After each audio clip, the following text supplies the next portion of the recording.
더욱 반갑습니다. 정말 다사다난했던 한 해를 보내는 12월의 초입입니다. 왜 이렇게 세상이 혼란스럽고 어려운지 모르겠습니다. 코로나는 여전히 우리를 위협하고 있는 것 같고요. 지금도 전쟁을 치르고 있는 그런 비참한 시간을 보내고 있는 땅들이 있습니다. 사람이 사람에게 깔려서 죽는다라는 게 이게 소설이나 영화에서나 상상할 만한 일이었는데 이게 우리나라에서 일어나다니요. 그것도 100명이 훌쩍 넘는 사람이 어떻게 사람에게 깔려서 죽을 수 있단 말입니까? 세월호 사건 이후로 참 우리의 마음이 아픈 슬픈 소식이 아닐 수가 없습니다. 참 혼란스러운 시간들을 지내시고 사시느라고 여러분 참 수고 많으십니다. 아무리 우리의 삶이 인생사가 혼란스럽고 이렇게 힘들고 어려워도 가만히 보면 밤과 낮의 길이가 점점 바뀌죠. 희한합니다. 동지가 지나면 이제 밤이 점점 짧아지고 참 신기한 일입니다. 봄이 가고 여름, 가을, 겨울 이 계절의 법칙, 계절의 원리는 아무리 세상이 시끄럽고 혼란스러워도 변함없이 쭉 흘러가고 있는 것을 보게 됩니다. 여전히 물은 높은 곳에서 아래로 흐르죠. 뜨거운 불에 손을 갖다 대면 다 태움을 당하고 큰일 납니다. 이런 것들을 우리는 자연의 법칙이라 그럽니다. 법칙이기 때문에 이건 변하지 않는 거예요. 이건 달라지지 않는 거예요. 이건 피해갈 수 없고 거스를 수 없는 게 법칙이다 그럽니다. 사계절을 누가 멈추고 순서를 거꾸로 할 수 있습니까? 밤과 낮을 누가 막을 수 있습니까? 씨를 뿌리면 자라고 오미 트고 열매 맺는 것, 또 이렇게 가을이 되면 낙엽이 떨어지고 겨울이 되면 앙상해지는 것, 이게 다 자연의 법칙이죠. 그래서 원리 법칙이라고 하는 것입니다. 이 원리와 법칙은 자연에만 있는 것은 아닌 것 같아요. 우리의 인생에도 이런 법칙이 있습니다. 오늘 이 자리에 보니까 봄 같은 시간을 보내는 어린 분들도 계시고 청년의 때를 보내는 여름 같은 싱싱한 청년 때를 보내는 청년들도 계시고 이제 원숙한 가을 같은 시간을 보내는 중년의 때를 보내는 분도 계시고 이제는 벌써 겨울에 접어든 그런 노년의 때를 보내는 분들도 계십니다.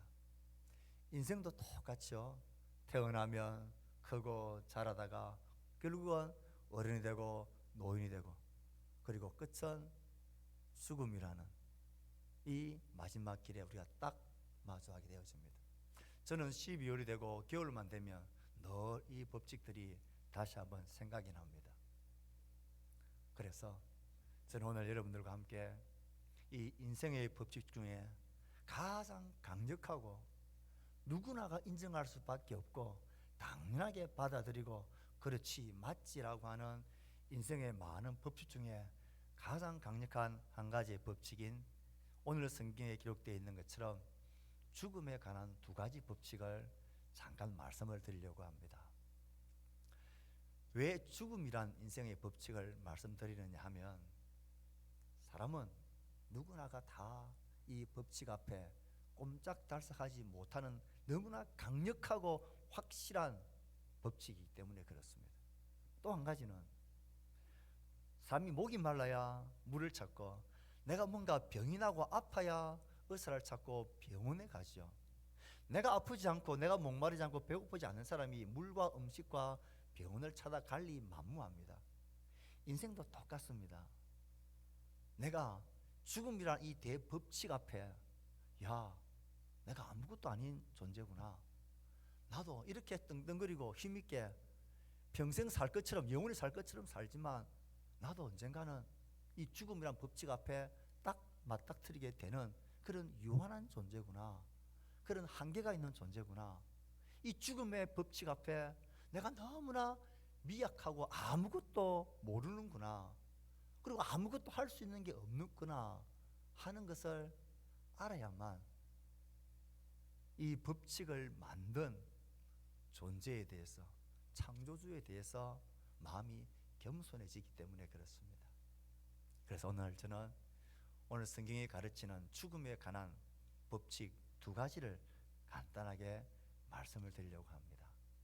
여러분 눈치를 챘다시피 그 첫 번째 법칙은 너무나 분명합니다. 오늘 성경 말씀은 우리에게 이 첫 번째 법칙을 이렇게 기록을 하고 있습니다. 죽음과 관련된 첫 번째 법칙 한번 읽어볼까요? 시작.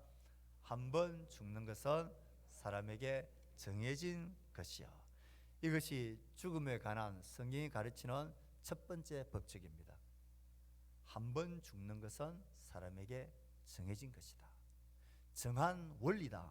정한 법칙이다라는 거예요. 그래서 사람으로 태어난 이상 그가 부하게 살 수도 있고 가난하게 살 수도 있고 좋은 부모 만나서 뭐 편하게 살 수도 있고 아니면 힘겹게 고생하며 살 수도 있고 어떤 사람은 많이 공부하고 살 수도 있고 어떤 사람은 그렇게 공부하지 못하고 그렇게 힘겹게 사는 사람도 있고 자식이 잘 되는 것을 보는 사람도 있고 잘 안 되는 것 때문에 마음 아파 사는 사람도 있고 웃을 날이 많은 사람도 있고 울 날이 많은 사람도 있고 원하던 것을 다 성취하고 이루며 사는 사람도 있고 그렇지 못한 사람도 있고 나의 자녀와 자식들이 내가 원하는 대로 그렇게 잘 자라가는 것을 보는 기쁨을 누리는 사람도 있고 그렇지 않는 것 때문에 평생을 마음 아파하는 그런 삶을 사람도 있습니다. 어떤 사람은 평생을 건강하게 살기도 하고요. 어떤 사람은 병치를 하면서 살기도 하고요. 어떤 사람은 큰 사고를 경험하기도 하고 큰 사고라 고통 없이 고만고만하게 살기도 합니다. 이렇게 사나 저렇게 사나 사는 모양은 다 다르고 시간도 다르고 방법도 형편도 다 다르지만 하나는 분명합니다. 이 대법칙입니다. 사람은 한 번은 반드시 예외 없이 누구나 죽는다라는 것입니다. 제가 이제 이 엄청난 예언을 하나 할 텐데 여러분 놀랄 준비를 하시길 바랍니다. 지금 이게 따뜻해서 조금 졸리시는 분이 있는 것 같은데요. 제가 이제 깜짝 놀랄 예언을 할 테니까 잘 들어보세요. 그리고 놀라셔야 됩니다. 여기에 딱 보니까 한 20년 후에 여기에 살아계시지 않고 죽을 분도 계시고 제가 딱 보니까 한 30년 후에 여기에 계시지 않고 이 죽음의 법칙 앞에 해당될 분도 계시고요. 딱 보니까 적어도 한 50년 아니 70년 소위 말해서 제가 넉넉하게 70년이 딱 지나고 난 이후에 여러분들 모두는 한 사람도 예외 없이 다 죽습니다. 놀라야 되는데 여러분 웃으시는군요. 다 죽는다니까요.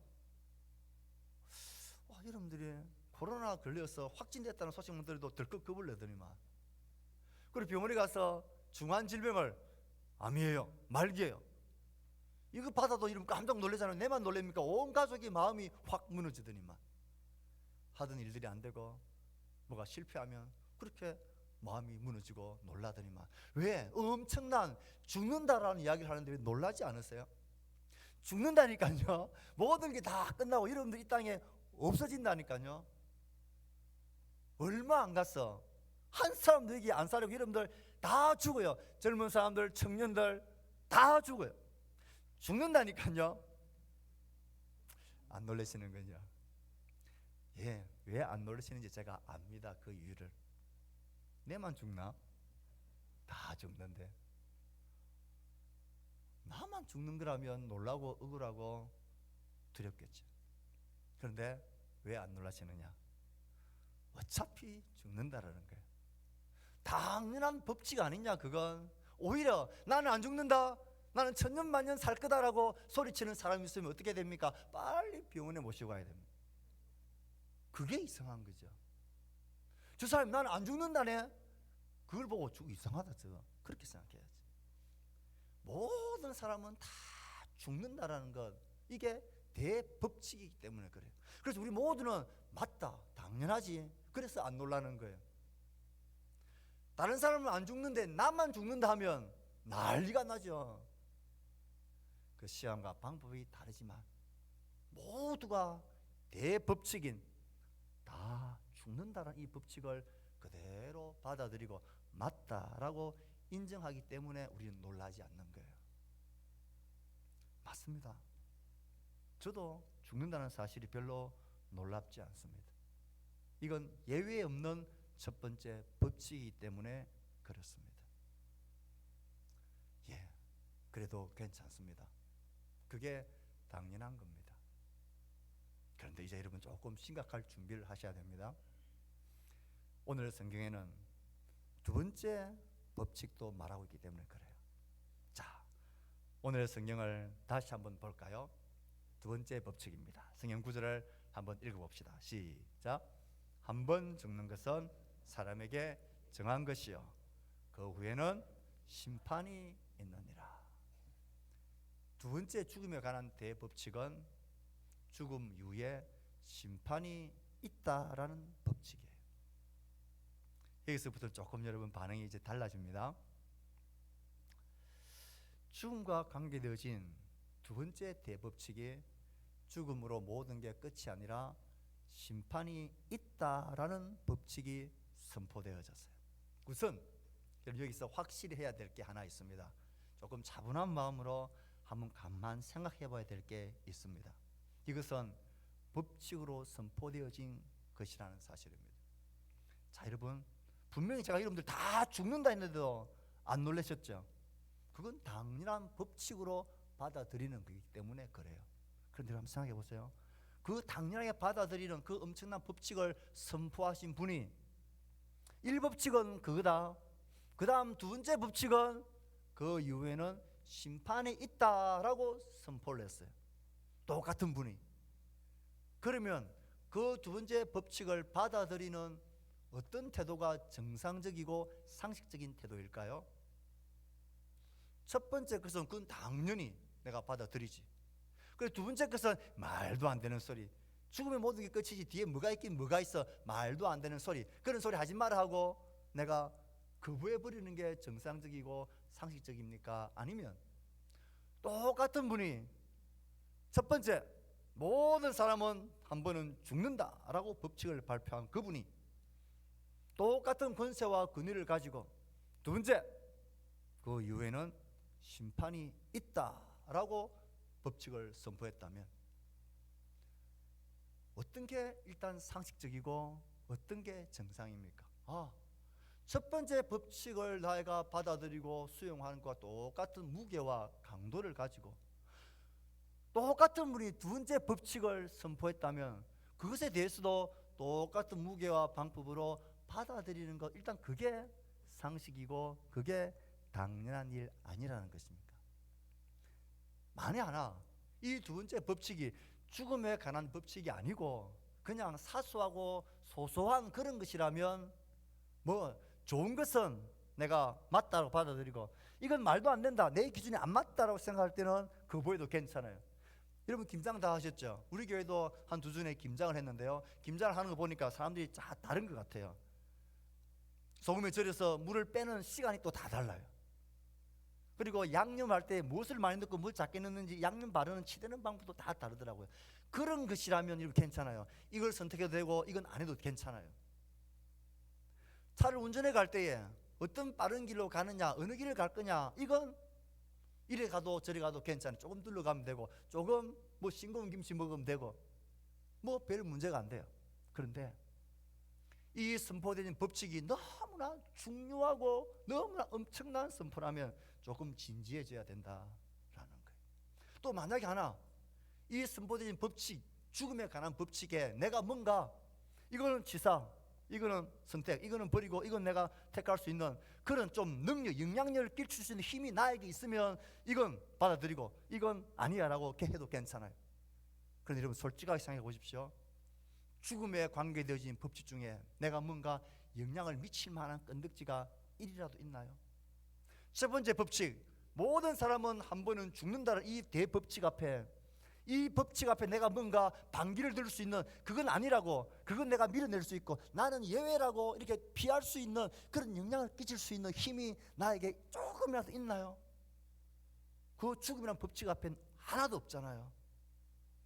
그렇다면 두 번째 죽음에 관한 법칙, 그 이후에 심판이 있다라는 이 법칙 앞에서도 내가 뭔가 이 법칙을 내가 선택해서 내가 뭔가 보고 이걸 판가름하고 나누고 취사 선택할 수 있는 그 영향을 미칠 수 있는 그런 조금이라도의 단서가 되고 힘이 될 만한 그런 능력들이 건덕지가 나에게 있나요? 그래서 내가 그것을 아니라고 말할 수 있고 그건 이거라고 말할 수 있고 나는 그것에 대한 예외야, 제외야라고 말할 수 있나요? 일법칙에도 내가 그것에 대해서 1도 영향을 미칠 수 없는 것과 똑같이 이 두 번째 법칙에서도 1도 영향을 미칠 수 없는, 전적으로 우리는 죽음에 관계한, 죽음에 대한 무력한 존재입니다. 그러므로 이 선포되어진 법칙 앞에 어떻게 반응하는 것이 자연스럽고 상식적이냐 하는 것을 한번 곰곰이 생각해 보십시오. 내가 그것을 바꿀 수 있고 뒤엎을 수 있고 영향을 미칠 수 있는 힘이 있으면 첫 번째 법칙은 그래 맞다라고 받아들이면 되고, 두 번째 법칙은 아니야 라고 거절해도 괜찮습니다. 내가 바꿀 수 있으면. 그런데 우리에겐 그런 힘이 없잖아요. 죽음에 관한 우리는 단 1% 아니 0.001%도 뭔가 영향을 미칠 그런 존재가 우린 아니잖아요. 그러니 어느 게 자연스러운 반응입니까? 일 법칙을 선포한 그분이 똑같은 권세와 권위로 이 법칙도 선포했다면, 그 이 법칙 앞에서도 내가 아무것도 일도 할 능력이 없다면 그럴 수 있겠다라고 반응하는 것이 이게 상식이고 이게 정상적인 게, 이건 광신도들이 하는 정신 나간 그런 헛된 믿음이 아니라는 거예요. 자, 여기서 조금 이제 심각해지는 거예요. 자, 이 법칙 앞에 대부분의 사람들이 보이는 반응은 세 가지 정도입니다. 이 세 가지 반응 중에서 여러분들 어떤 반응 속에 내가 속해 있는지를 한번 잠깐 생각해 보십시오. 첫 번째 반응은 죽음 이후에 심판이 있다라는 법칙을 딱 들으면 첫 번째 반응은 부인하는 형입니다. 말도 안 되는 소리 하고 있네. 그런 게 어디 있냐? 죽으면 끝이지. 이 세상 살기도 바쁜데 죽음 이후에 있긴 뭐가 있어? 네가 가봤나? 네가 봤나? 그런 반응을 보입니다. 그런데 왜 죽음을 사람들은 다 두려워하고 싫어하고 무서워할까요? 가능한 죽음의 그림자를 내 속에서 몰아내려고 그렇게 내 본능에서 발부둥 치는 걸까요? 아니, 모든 게 다 끝이라면 뭐 그렇게 우리가 놀랄 일이 뭐 있습니까? 다 끝인데 이렇게 사나 저렇게 사나 한평생 살다 모든 게 확 끝이라면 죽음은 자연스럽게 그냥 받아들이면 되는데, 우리의 본능이 내 마음 깊은 곳에서 이 죽음에 대해서 발부둥을 칩니다. 무서워하고 두려워하고 슬퍼하고 고통합니다. 왜 그럴까요?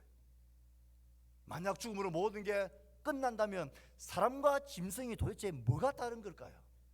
짐승보다 더 악하게 사는 사람들이 이 땅에서 그렇게 악하게 사는 사람이 그것으로 모든 게 끝이라면 이건 너무 불합리한 거 아닌가요?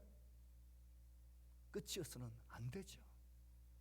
사람과 짐승이 어떻게 똑같이 끝나는 것으로 같을 수가 있단 말입니까? 네 죽어봤나? 네가 가봤나? 네가 봤나? 라고 이렇게 말씀하시는데, 저는 똑같은 물음으로 정말 죽어보셨습니까? 봤습니까? 무슨 근거로 아무것도 없이 끝났다라고 그렇게 자신만만할 수 있습니까? 우리의 양심과 우리의 본성은 그게 아니라고 내 안에서 소리치는데, 두 번째 반응은 이런 것입니다. 맞나? 그래도 나는 별로 관심이 없다. 니나 열심히 잘 관심 가지고 준비하고 살아라. 내가 지금 니 알다시피 내가 사는 게 지금 얼마나 바쁜데 이 살아있는 이것도 내가 지금 시간이 없고 너무나 정신없어 신경 쓸 여력이 없는데, 죽음 이후에 그 시간들 내가 그 신경 쓸 시간이 어디 있느냐 하는 것입니다. 그건 내가 지금 신경 쓸 여유가 없다. 나는 신경 안 쓸 테니까 나와 상관없다. 너나 열심히 잘 살아라. 그렇게 말합니다. 예, 신경 안 쓰셔도 됩니다. 그런데 신경 안 쓸래야 안 쓸 수 없는 순간이 온다라는 거예요. 누가 이태원에서 사람에 끼어서 죽을 거라고, 어느 나의 자식이 그날 그렇게 죽을 거라고, 그게 나의 일이 될 거라고 상상이나 했겠습니까? 언제 이런 바이러스들이 전 세계적으로 생겨서 우리를 위협할 거라고 상상이나 했겠습니까? 언제 이것이 나의 일이 될 거라고 관심이나 가졌겠습니까? 죽음이라는 것은 그렇게 우리의 느닷없는 우리의 현실이 됩니다. 어느 날 갑자기 내 문제가 됩니다. 어느 날 갑자기 나의 가족의 문제가 되고요, 어느 날 갑자기 나의 절대적인 문제로 내 앞에 딱 서는 것이 이게 죽음이란 문제입니다. 지금은 내가 여유 있어 관심을 가지지 않다고 말하지만 내가 관심 안 둘래 할 수 없는, 그가 먼저 나에게 딱 와 있는 시간들이 반드시 옵니다. 그러므로 남의 이야기가 아니라는 것입니다. 마지막 세 번째 반응은 이것입니다. 그래, 그때는 그때 또 다른 길이 열리겠지. 이런 배짱형이 있습니다. 그래, 있어. 그러면 내가 당당하게 한번 죽어보고 그 길이 어떤 건지를 내가 한번 선택해보지. 까짓것 하나도 겁나지 않아. 내가 이 땅에서 어떻게 살았는데, 얼마나 내가 용기 있고 강단 있게 살았는데, 나 그거 두렵지 않아. 내가 당당하게 한번 마주서 보지. 이렇게 자신 있게 배짱을 내미는 사람은 그 속에 자신감이 있기 때문입니다. 어떤 자신감이 있는 줄 아십니까? 만약 그런 게 있다면, 적어도 나는 천당과 지옥이 있다면 나는 지옥에 갈 만큼 나쁘게 살지 않았다라는 이 자신감이 우리 모두에게 있습니다. 그래서 만약에 그런 게 있다면 그래도 나는 저 악한 곳으로 가지 않고 좋은 곳으로 갈 수 있을 거라는 자신감을 가지고 있기 때문에 그 배짱을 내미는 거예요. 이건 자신을 몰라서 그렇습니다. 우리 인생이 얼마나 그 법칙을 정한 그 하나님 앞에 얼마나 우리가 악한 존재인지를 몰라서 그렇습니다. 남들 보기에는 괜찮고 그럴싸하게 살지만 나의 자녀들이 모르고 다른 사람들이 전혀 상상도 못할 그 엄청난 더러움과 악이, 너무나 자기 중심주의적인, 날 때부터 뼈저리게 이기주의적인 이런 자기 본성주의인 이 인생이, 그게 내 모습이라는 것을 인정하지 않기 때문입니다. 그 모습이 절대자이신 거룩하신 하나님 앞에서 얼마나 큰 죄악이고 악인지를 도무지 가늠하지 못하기 때문에 이런 근거 없는 자신감을 가져서 배짱을 내미는 거예요. 내가 감당하지. 남자답게 사나이답게 내가 그것을 감당할 수 있는 힘이 우리에게는 없습니다. 그 완전하신 하나님 앞에서 우리의 모든 의는 더러운 옥과 같아 그랬습니다. 우리끼리야 스스로 도토리 키재기지만 그 절대자이신 그분 앞에 우리 인생은 아무도 이렇게 설 수 없다라는 게 성경의 가르침입니다. 자, 그런데도 이 세 가지의 반응 중에 여러분들은 이 대법칙 앞에 어떤 반응을 보이는 부류에 내가 속해 있습니까? 부인형입니까? 무관심형입니까? 아니면 배짱, 자신감을 드러내십니까? 예, 괜찮습니다. 여러분의 형편과 마음의 생각에 따라서 이런 태도, 이런 반응을 얼마든지 보여도 괜찮습니다. 여러분의 자유이고 우리의 선택이고 내가 이런 반응을 보여도 되고 이런 배짱을 보여도 괜찮습니다. 그런데 이 최종 결정을 내리기 전에 한 가지 꼭 기억해야 될 불변의 사실이 있습니다. 내가 모든 사람은 죽는다라는 이 법칙, 두 번째 대법칙인 그것이 끝이 아니라 심판이 있다라는 이 법칙 앞에 내가 어떤 반응과 태도로 보일지는 내 자유라고 했습니다. 어떤 선택을 해도 괜찮습니다. 그런데 기억하셔야 될 게 있습니다. 그 대법칙 앞에 내가 어떤 반응을 보이느냐에 따라서 그 법칙의 효력이 달라지지 않는다라는 것입니다. 내가 그것을 부인하고 무시하고 무관심하고 근자감을 가지고 배짱을 부린다 할지라도 그 법칙은 법칙 그대로 살아서 그대로 내 가운데 실제가 된다는 사실입니다. 이걸 생각하면 저는 이 그림이 늘 떠오릅니다. 여러분 그림을 한번 보여줄 테니까 보십시오. 슈퍼맨입니다. 제가 어릴 때는 슈퍼맨이 거의 모든 동네 아이들의 의상이었습니다. 그래서 몇몇 아이들이 저 영화나 만화를 보고는 옥상에 올라가서 빨간 망토를, 보자기를 두르고 슈퍼맨 흉내를 내면서 그 중에 몇 아이들은 자기도 날 수 있다라는 믿음을 가지고 뛰어내립니다. 코가 깨지고 머리가 깨지고 발이 부러집니다. 저는 이걸 보면서 가만히 생각해 봤습니다. 저렇게 망토를 두르고 뛰어내린 아이는 날 수 있다라는 믿음이 있었을까요, 없었을까요? 100% 있었죠. 조금이라도 의심이 있었다면 감히 뛰어내지 않죠. 나는 날 수 있다라는 100%의 믿음을 가졌어요. 그런 용기는 있었을까요, 없었을까요? 대단한 용기가 있었죠. 남들은 감히 흉내 못 내는, 뛰어내리는 이 용기를 가지고 확실한 믿음을 가지고 100%의 확신을 가지고 뛰어내리는 거예요. 그가 날았나요? 만유인력의 법칙이라는 대법칙이 그를 땅으로 처박게 했습니다. 내가 얼마나 자신감을 가지고 있느냐에 따라서 그 법칙이 달라지지 않는다는 거예요. 내가 얼마나 용기를 가지느냐에 따라서 분명한 법칙이 물러가지 않는다는 거예요. 이 아이는 몰랐을 거예요. 만유인력의 법칙, 그 당기는 법칙이 이 자연 속에 있다는 것을 몰랐어요. 몰랐다는 사실이 이 아이가 날 수 있게 하지 않았어요. 내가 알든 모르든, 내가 이런 반응과 저런 선택을 하든, 내가 내 자신이 선택하고 있는 것을 얼마나 확실하게 믿든 아무 상관없이 법칙은 법칙 그대로 내 속에 실제가 되고 작용하는 것. 죽음의 대법칙도 마찬가지입니다. 여러분들이 이 법칙 앞에 어떤 반응을 하고 어떤 선택을 하고 어떤 자신만의 다른 믿음과 확신과 신념을 가지고 있는지, 그건 제가 터치할 바가 아닙니다. 그건 여러분의 자유이고 여러분의 신념입니다. 그러나 그 모든 결정을 내리기 전에 내가 어떤 반응과 어떤 헌신과 어떤 믿음과 어떤 반응 태도를 보인다 할지라도 이 대법칙, 죽음에 관한 이 두 가지 대법칙은 절대로 한 걸음도 물러가지 않는다는 것입니다. 한 걸음도 변하지 않는다는 것입니다. 내가 얼마나 확신을 가지든 간에, 내가 무엇을 믿든지 간에 너는 제외, 이렇게 하지 않는다는 거예요. 그래서 이건 법칙인 거예요. 죽음 이후에 심판이 있다, 이 법칙이 낯설기도 하고 그럴까 의구스럽기도 하고, 과연 그럴 수 있을까, 어떻게 알아? 라는 그런 마음 가질 수 있습니다. 그러나 일법칙을 선포하신 그분이 똑같은 권위와 힘과 권세로 이 법칙을 말씀하셨다는 사실을 꼭 기억해 주십시오. 저는 오늘 여러분들에게 내가 가지고 있는 이 반응에 따라 이 법칙이 달라지지 않는다라는 것을 말씀드리고 있는 것입니다. 그렇다면 한번 곰곰이 생각해 보셔야 합니다. 언젠가 여러분들도 한 번은 죽는 자리에 설 것이 너무나 분명하지 않습니까? 그것으로 끝이 아니라고 그분은 말씀하십니다. 그 이후에 심판이 있다라고 말씀하십니다. 이제 여러분들에게 말씀을 마무리하면서 도대체 그 심판은 도대체 무슨 심판이냐라는 거예요. 죽음 이후에 도대체 무슨 심판을 하냐라는 거예요. 오늘 28절 말씀을 다시 한 번만 읽어보겠습니다. 시작. 이와 같이 그리스도도 많은 사람의 죄를 담당하시려고 단번에 들으신 바 되셨고 구원에 이르게 하기 위하여 죄와 상관없이 자기를 바라는 자들에게 두 번째 나타나시리라. 노란색으로 된 저 단어를 가만히 기울여 보십시오. 그리스도는 예수님을 말합니다.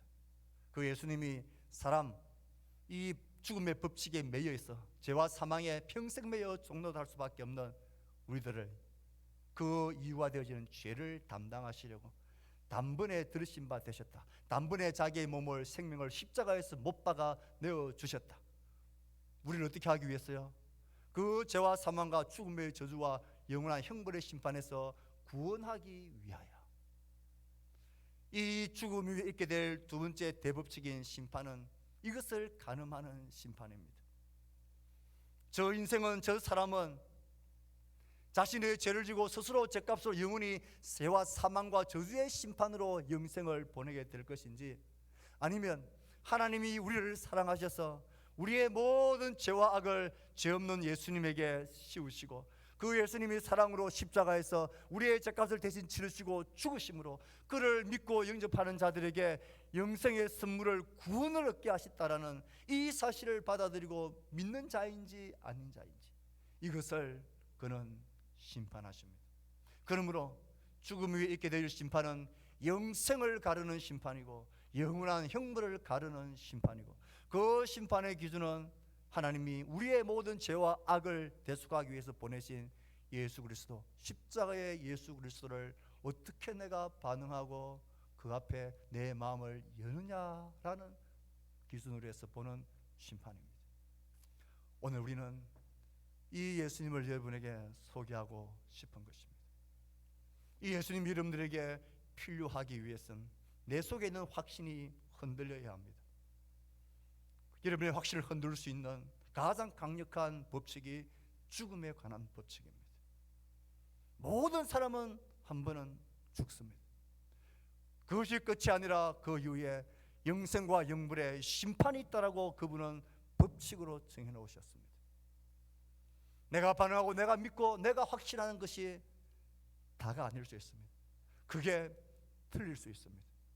내가 그렇게 믿는다고 해서 이 대법칙이 조금도 변하지 않을 수 있습니다. 우리를 영원한 생명과 죄와 사망에서 자유케 하시는 구원을 주시는 예수님이 여러분에게 손을 내밀고 여러분에게 도움을 주시고 여러분 모두의 구주가 되어주고 싶어 하십니다.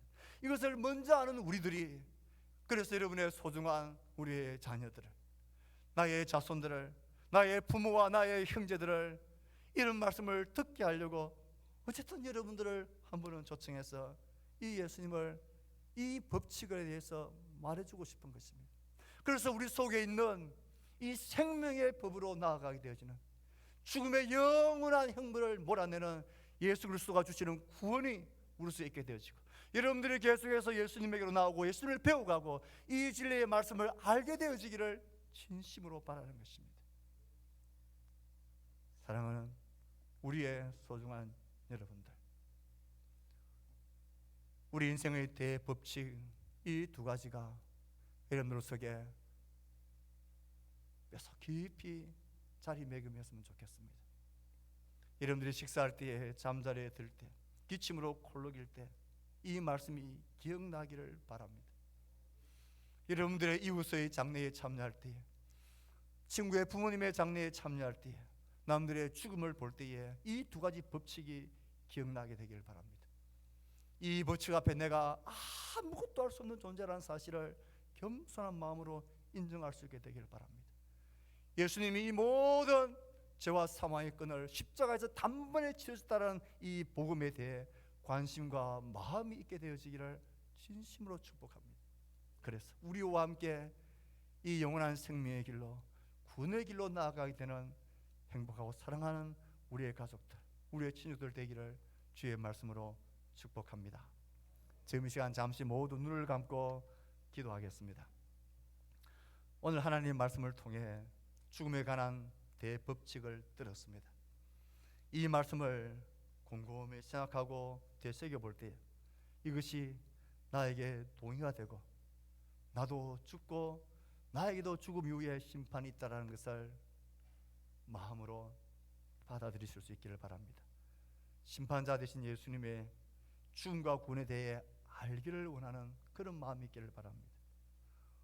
혹 여러분들 중에 이 마음으로 하나님 보시고 예수님 보시는 시간, 이 죽음의 법칙 앞에 겸손히 내 마음을 열고 그 예수님을 나도 알고 싶다라는 마음이 있는 분들은 두 손을 딱 모으고 가슴에 손을 올리고 제가 기도할 때에 저희 기도에 이게 나의 기도인 줄 알고 그렇게 마음으로 이 기도를 따라 하실 수 있기를 바랍니다.